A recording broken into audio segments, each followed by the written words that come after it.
Expliquer que c'est cette parole-là qui chasse Satan, l'ennemi des vies. C'est en cela que nous avons expliqué que même si la personne est guérie de la paralysie et que la parole ne l'a pas délivré, et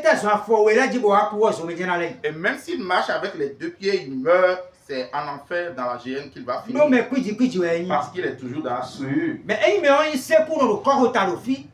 Mais si la personne est un estropié ou paralytique à l'extérieur et que la parole l'a purifié de l'intérieur spirituellement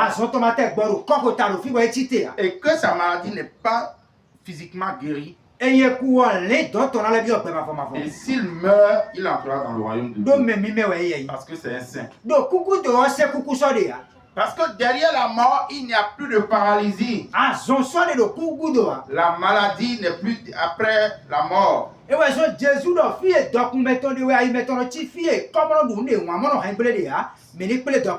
cela le Seigneur dit que c'est là où on a sa richesse, c'est là où on a sa pensée. Et le Seigneur nous dit d'amasser nos trésors dans le royaume des cieux.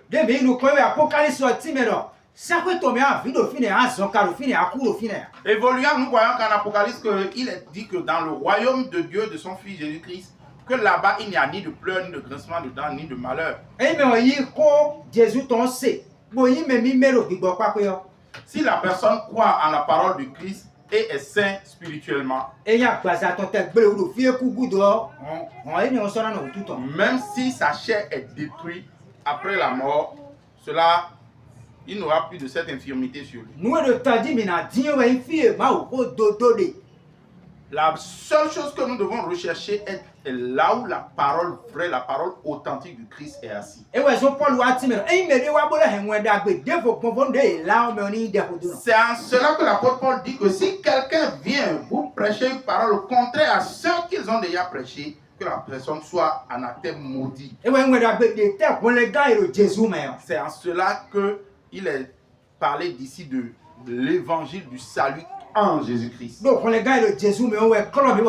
Parce que c'est dans l'évangile du salut en Jésus-Christ que nous sommes devenus saints. C'est pas parce que nous sommes devenus saints que nous devons mener la vie que nous voulons. Si